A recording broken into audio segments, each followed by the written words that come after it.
Awesome. All right. Hey, we are live. And I Great. can hear you perfect. So we're looking good here, Claire. We're looking Okay, good. great. Smiling on a Friday morning, right? That's it. So Smile on a Friday morning, indeed. yeah, So, yes. good morning, good day, everybody. My name is Clara Lyons-DeVaughn, and I am the broker owner of Lyonsview Realty. It's a real estate company, and we provide residential, commercial for small businesses and nonprofits and property management services. I'm excited to announce coming soon is Lyonsview Academy, which is our education branch. Uh, Lyonsview Realty Financial Fridays is here to provide you with information to assist you in making the best financial decisions. Our commitment is to maximize your wealth building power now and in the future. Financial Fridays is here to help you stay current on trends that impact your bottom line. So glad you tuned in today. Welcome, welcome, welcome. Feel free to share and like this video. And if you have any questions, you can type them into the comments section below and we'll try to get to them. Our guests are really here as a resource to you, so please feel free to ask questions. And today I would like to welcome Alex Taberne. Oh, Yes, how are Alex. you? I am fabulous. Alex, thanks for joining me today. Alex is the branch manager at Greentree Mortgage. And I met Alex, oh my God, a while ago. We were both That's been, starting our yes, careers. I had just come to yes, New yes, Jersey and I correct. met Alex on social media. He was a social media beast. He's like stalking me on LinkedIn. Yeah, yeah. I still am. I still am.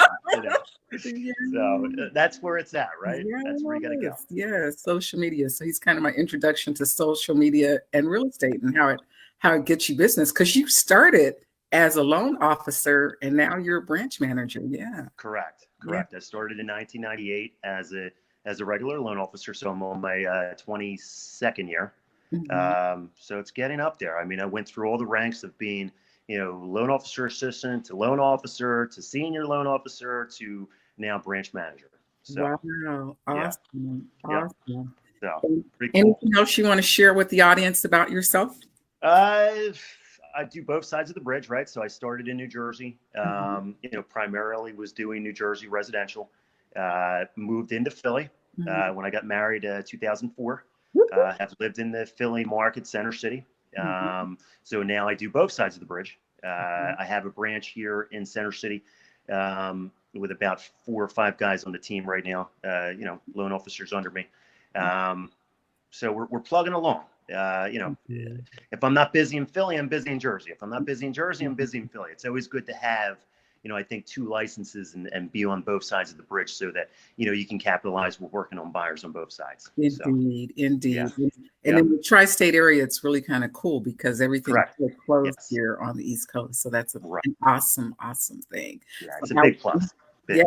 Alex Yeah. can help you in Philadelphia and he can also help you in New Jersey. So that's a really wonderful, wonderful thing.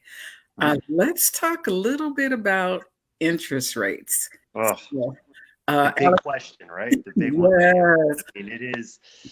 Well, go ahead. You shoot away. So. Well, we were talking briefly before we came live, and I'm old enough to remember when interest rates were 18%. It was like Right. 1981, Yeah. Yeah. and you needed 18, it was 18%. And I think since in the last 10 years, since about 2010, interest rates have hovered below 5%, which is really great. So what that means is you can actually purchase a lot more house for the same amount of money or for the same financial criteria. But Right. now with all the things that are going on, Alex, what's going on with interest rates? Well, listen, rates, I'm going to take you through a little history of rates myself. Okay. When I started in 98, rates were 9%. So, Mhm. to get 8.5 or 8% was a big, people used to beg me, get me to 8%, Alex, and, you are the best and the God of mortgages, right? So then Yeah. they went down to 7, then they went down to 6, and then went down to 5. So, every year it seemed like we were moving into crashes and, market swings and things like that. So, um, currently, rates, as you know, I'm sure everybody in the media has seen, it crashed over the last 2 weeks, with what's Mhm. going on in the stock market with the coronavirus, a lot of outside factors driving the rates down. Yeah. Interest rates on a 30-year had touched 3.25. Wow. Somewhere almost down to 3% even, Mhm. which to get 3% even or 3.25 was amazing. Mhm. And I think a lot of people capitalized on that, obviously, with refinancing and buying. Mhm. First-time buyers, investors, everybody seemed like they came out of the woodwork. Yeah. Now we're seeing a little bit of a swing back up. With what's going on, I think there's so much uncertainty with what's happening in the world with the markets, and Mhm. that the rates have taken kind of a swing up, and I don't think people really realize that. They're still seeing the media say, "Oh, well, the rates are at an all-time low." They are Mhm. historically, Mhm. but I think we've seen an all-time low about a week or two ago, and I think I've seen over the last few days a certain climb, versus where they were. So, Mhm. so I'm thinking today, if you do a 30-year fixed, you're more like 375. I'm going to Mhm. say, 3875 versus Mhm. being 3.25. Yeah. So we've seen a little bit of a climb. Yeah. Well, the good thing about that, even at 4%, Right. still a Yeah, great interest rate for people who are looking to I agree. property. So Right. it's still a great time to be looking for property and to purchase Mm-hmm. property in this market. Yeah, Yeah. no doubt. Yeah. So we're going to talk specifically today about a particular type of loan, which is the FHA loan. Yeah. Can you talk a little bit about what is an FHA loan and what it FHA, is? so it's obviously one of our biggest ones, especially in the city. Mhm. FHA's geared towards your outside of the box thinking buyer, right? Maybe a lot of your first time buyers are going to go FHA. A lot of people with minimal down. Credit scores are stretched on FHA, so you don't have to have an 800 credit score or a 750 credit score. I've seen FHA loans down to 580. Mhm. So there are options out there for flexible credit on FHA. It's also a Mhm. great product if you are just starting out as a professional, right? Without a 2-year history, you might have went to school for the last 2 years, and now you're Mhm. starting a new job, in Mhm. that industry. That would be your 2-year employment history. So they are flexible, with that. Mhm. FHA is also very flexible with down payments as far as where the money's coming from, gifts Mhm. from family. So Okay. there's a lot of options. People don't realize. Conventional is nice if you're doing 20% down, or even 10% down. But if you're going minimal down, you really want to look into an FHA loan because I think there's interest rates are very competitive. I've done a few FHA deals in the low threes this week, Mhm. 3.5 at the most. They're actually even better sometimes than the conventional loan, Mhm. and they're more flexible, Mhm. overall. So Mhm. yeah. Gotcha. Do you have to be a first-time home buyer to do an FHA You loan? do not. So that's the big myth, right? Everybody Yeah. thinks I'm not a first-time buyer, Alex. So how am I going to go FHA? You don't. I have people coming back 2, 3, 4 times to buy houses, and they specifically go FHA. Mhm.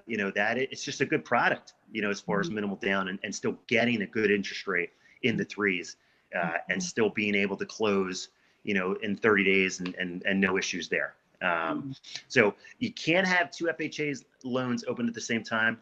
That's the Mhm. big key factor. Usually they only want one open at the one time. But if you're selling a house and you want to Mhm. go FHA on the next deal, you can do it. You do not have to be, a first-time buyer, and that's that. So Yeah, thanks for clarifying that because I think a lot of people think, "Oh, no, I can't have an FHA loan and purchase another property." As long as you like you said, you're selling one, going into correct. another one, it's It's fine. okay. It's That's fine. okay. So you Yeah. can use FHA all day long. Yeah, yeah. I see a lot of clients. This is a big one, Claire. Sellers, even realtors, sometimes they get scared when they see an FHA approval come to their desk because they're thinking, "Uh-oh, this is FHA." FHA is really running hand in hand with conventional. I'm not seeing any big issues at all with closing an FHA deal versus a conventional deal. So you don't have to be afraid to take an FHA offer right now. They're not like it's I think there's a thing from back from like 1980s or whatever where the FHA was really tight, right? They used to Mhm. nitpick on every little thing that they've really loosened up on their guidelines as far as appraisals, as far as guidelines in general of getting the deal closed, as Yeah. far as being quick and still being able to close in 30 days like a conventional deal. So I don't find it to be an issue with getting an FHA approval to a seller on a property. And I think there's a big misconception out there that, oh, it's an FHA approval and that buyer means, it doesn't mean that. You can have an 800 credit score buyer just wanting to go FHA. Okay. So, Awesome. you know. Do you see more people doing FHA than other types of loans? I do. I mean, like I said, if you don't have the 20% down, or even, like I said, 10% down or something like that, it could make more sense, depending on your credit score, to go FHA versus a conventional deal. So typically, how much down payment do you need? What's the credit score? So minimum's 3.5% down. Okay. FHA. It could come from your own pocket, or it could come from a gift, from a family member. So that's another big one. Okay. Listen, the lower the credit score, obviously on FHA, the higher your interest rate's going to be. They do penalize you, as you go down on interest on credit score. But typically, a lender doesn't like to do below 580. With 3.5% down. I've seen some investors start to open up. They're starting to come back in the market. It feels like I'm in 2008 again, where they're offering down to 500. It's not a market that we, are really out there saying, hey, let's do down to 500. But there are options out there where you could do 10% down and get an FHA loan down to 500. Wow. So that is an option. But to answer your question, they're really looking at 580s. They're looking at 3.5% down. They're not just looking at W-2 borrowers. That's another big one I get. Alex, I'm self-employed. Can I get an FHA loan? Of course you can. They'll look at your last 2 years of tax returns. If you make enough money on the books, let's do the deal. Right. So, you said something really, really important, which was a 30-day close. So correct. Yes. Alex is phenomenal for getting stuff closed quickly. Like, I think the quickest thing that you closed for me was what, 2 weeks? I've done it. It's not something I like to practice. But, no, you don't. You don't. And usually on those deals, when another lender has dropped the ball, he's been a real lifesaver in terms of picking it up and getting it in. So that's really important. I appreciate that, and that's years of experience. I mean, I don't. The problem is some of the loan officers going on the street when they come brand new and say, let's close the deal in 2 weeks. You really need the experience to do that and learn how to do that and then gain the confidence of realtors like yourself or the community to say, yes, I have the confidence to say that Alex can do it because of his track record. Yeah, indeed. Yeah. So one of the things that you talked about, the word is on the street that, FHA loans are the appraisals are a little bit more in depth. Right. Sometimes with the inspections, there are things that require either certification or require an additional inspection, or that even require repairs. So that's on any appraisal. One of the questions that someone had was, when there is an appraisal on a property and repairs are required for FHA specifically, can those be done? Will the lender require that the repairs to be done after settlement, or do they have to be done before? Like, what would be the condition? FHA technically wants everything done before settlement, right? They don't, so the appraiser will appraise the property and come back, let's say with repairs, a list of repairs that they want done. Right. The underwriter will underwrite the appraisal, but make it conditional that those repairs are done before closing. Okay. So, because we have to send the appraiser back out there to verify that the repairs have been done before we can actually close. So I think there is some people say, well, I'll just do them after closing. Unfortunately, with it being a government loan, they're going to want that done before closing. Right. So that's a big one. We've made exceptions. Now it's just case by case where sometimes they'll allow really minor repairs to go and close before they're done before closing, but they want them done within 14 days after closing. And that is really on an exception basis, but overall, FHA wants it done before closing. Right. So if there's an as is property, then that wouldn't be a great candidate. As is tough. You're right. And I get that a lot. Alex, the property's as is, and I want to go FHA on it. That's fine with me, but I warn them up front that if there are repairs that come back and things that come back, it's going to be on you or whoever's selling you the house in order to get it done. If you're saying it as is, it's on you. Yeah. So, and do you really want to do repairs on a house that you don't own yet? Yeah. And that's a conversation I have, I would say a couple times a month with buyers, because they want the house so much, they get so excited Mm-hmm. and it's as is, and I got it for an awesome price, and that's great. Mm-hmm. But just remember now, if there's repairs, you might be shelling out the own money out of your own pocket to try to get this stuff done in order to close, and no one wants to do that. It's a liability. Right. So we really, we want our sellers to be successful. We want our buyers to be successful. Correct. And there's some properties, if it has a lot going on that needs to be fixed, Yeah. you might consider that this may not be the best. Correct. But I'll get a phone call from the realtor usually telling me, Alex, listen, this property, you approved them FHA, but I got to tell you, this thing is as is, and there's going to be a ton of repairs. Maybe we should see if they could go conventional. Right. It might be a better option. Any other pros and cons about the FHA loan in general? Pros and cons of the FHA. Mm-hmm. I gave you a lot of the pros, with the credit scores and the minimal down payment, being flexible with income, being flexible even with the closing dates as far as how fast they can close. Mm-hmm.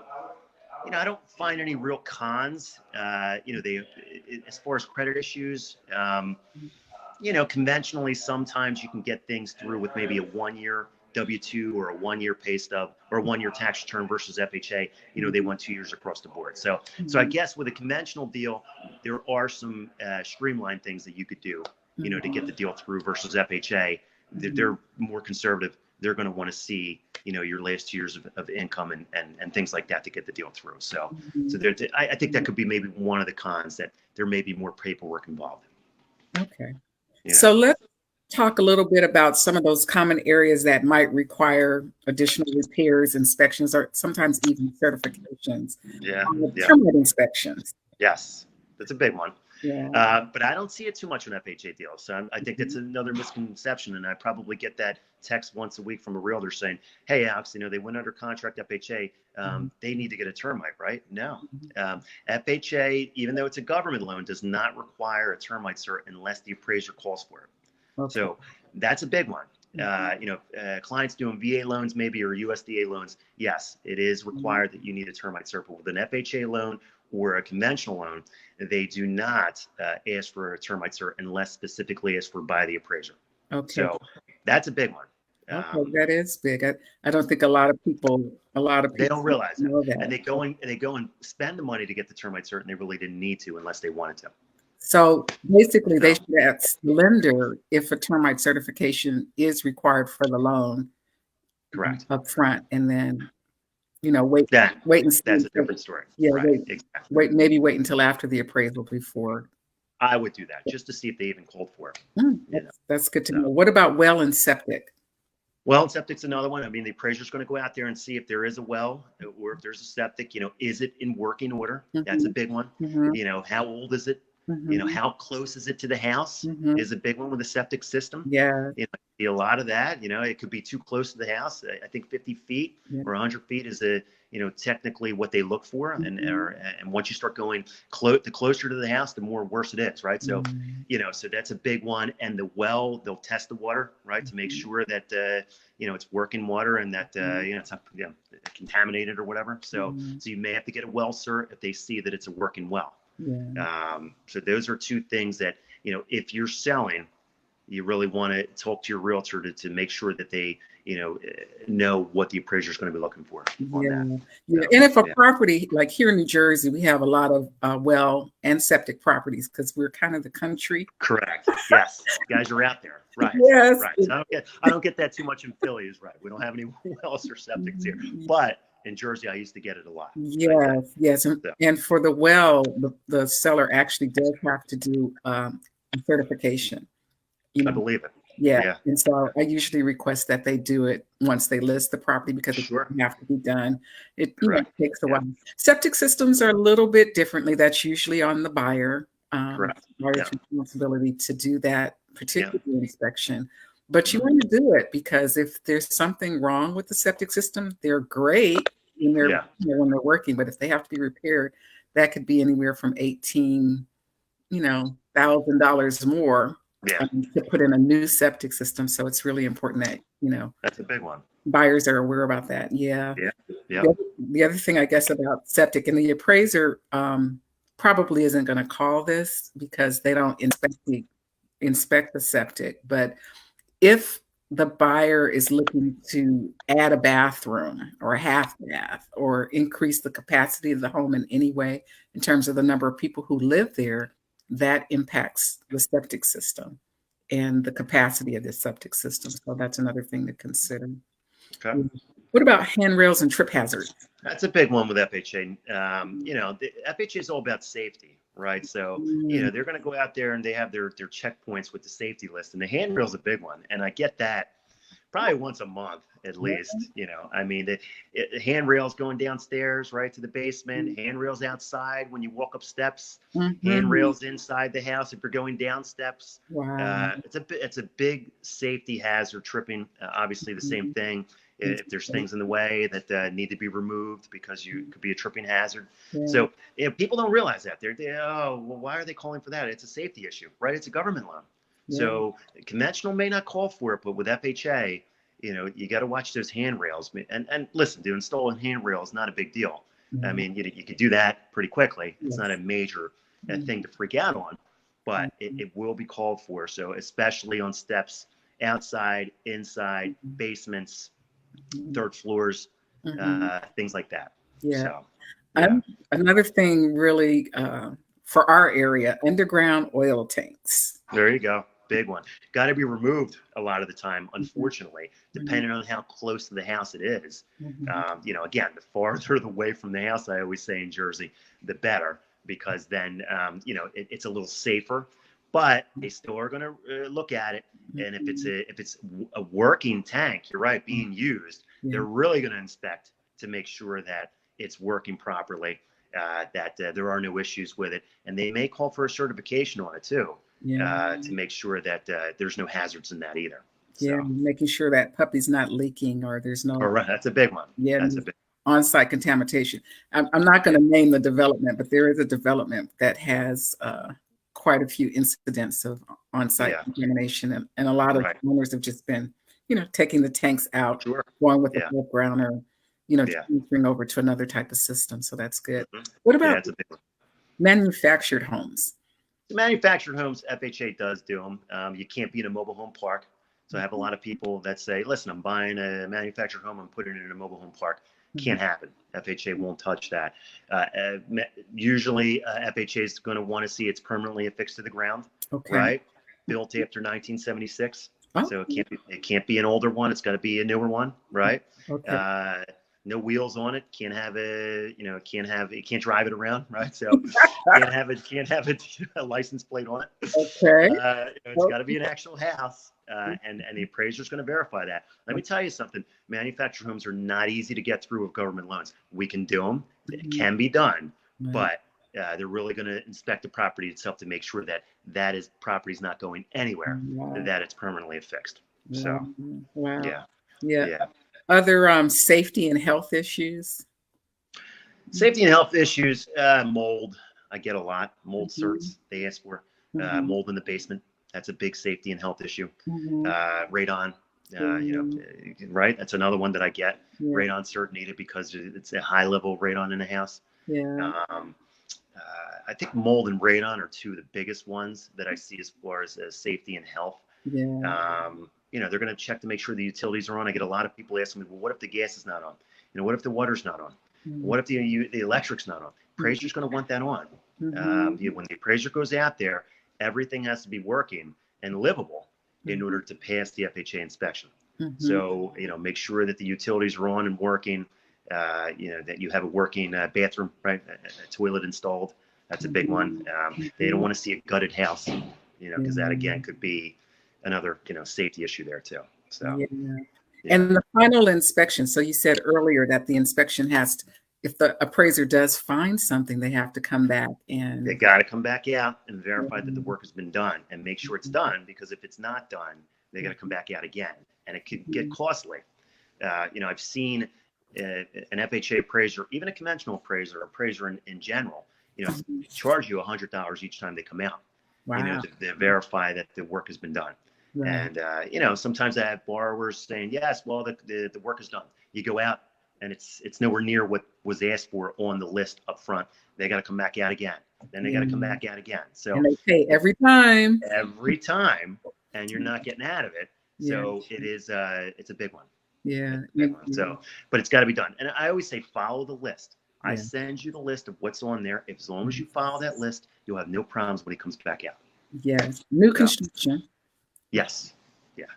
So, New construction homes, anything in particular about new construction, FHA does. The home has to be at least 95% complete in order for us to even entertain doing an appraisal. If you do an appraisal before that, there's no reason. Once it's 95% complete, then we would send the FHA appraiser out there to make sure that the property is, pretty much done. They will probably go back out again one more time after that to verify that it's 100% complete before giving their final stamp of approval. Okay. Other than that, you're fine. So, new construction is not something that you can't do. It can be done. Okay, great. Yeah. Well, thank you, Alex. No, you're welcome, Clara. I have one more thing to add with FHA. Okay. Condominiums. Yes. Getting a ton of people that are buying condos, right? Yes. I think, the big thing that I've seen buyers getting hurt on recently are FHA approved condos, whether it's approved or not. Yes. This is the homework that needs to be done up front to verify that it's approved FHA, and it's very easy. You get the name of the complex, right? And this is for everyone to listen to. You get the name of the complex of where you're buying the condo at. You go on Google, you type in FHA approved condo. You literally put the name of the complex in that website, and boom, it tells you whether it's approved or not. And that really is the biggest homework that I think, buying a condo, making sure that it's FHA approved up front, because a lot of them aren't. And I get a lot of buyers that get excited and they say, oh, I'm under contract and I love it. And I get a young family and we're ready to move in, and, we're getting married or whatever, and then they find out that it's not FHA approved. And unfortunately they couldn't be approved to go conventional either. So, so I think it's a big one that I wanted to add in there. Yeah, that's important, because if in that development, I think it's the number of units that correct. Loan, if they're FHA loans in default in that development. Delinquencies, big ones. Clara, you sound like you've done this before. So Oh yeah. Thank you for that tip, because it is important for buyers to do their homework as well, so they know what's going on, and everything's on the internet, so the information is nowadays, everything. Yeah. So I want to just thank you, Alex, for taking the time. You're super, super busy. Can you give everybody your contact information so people can get in touch with you? Sure. My best way to get in touch with me is my cell phone, where I live on my cell phone, texting, calling 215-266-0663 is my cell phone number. And then my email address, of course, is my first initial A. My last name, Taberne, Taberne, at greentreemortgage.com. So I would love to help anyone that has any other further questions, scenarios. Clara, we work on the weekend, right? So yes. That's if you need to get a hold of me, let me know. Work on the weekend. Right. Work on the weekend. So don't feel shy if you have to text me or email me on the weekend, or call me and say, hey, listen, I found something at 5 o'clock on a Saturday. Clara knows me. We've worked many times on the weekend to get the clients the house that they want. So anytime I'm free. Indeed. Well, thank you. Alex is here as a resource for our listeners to use. So definitely reach out to Alex if you are in the market for a real estate loan. I just want to thank everybody who listened today. If you're listening live, thank you. Or if you're listening for the replay, remember to like and share this video. And you can post any questions or thoughts that you have in the comments section.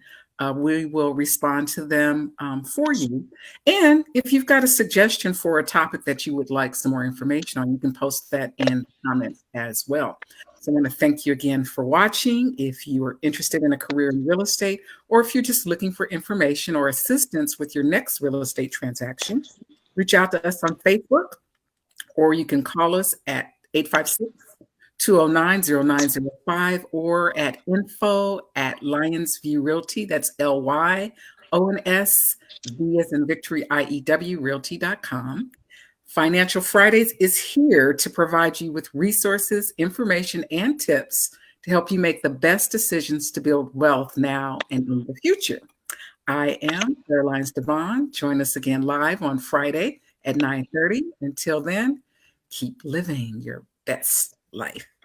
Alex, thank you so much. Thank you, Clara. Have a great weekend too. I appreciate you having me on the show. I really Oh, do. you too. Thanks, Alex. All Bye-bye. right. Bye-bye.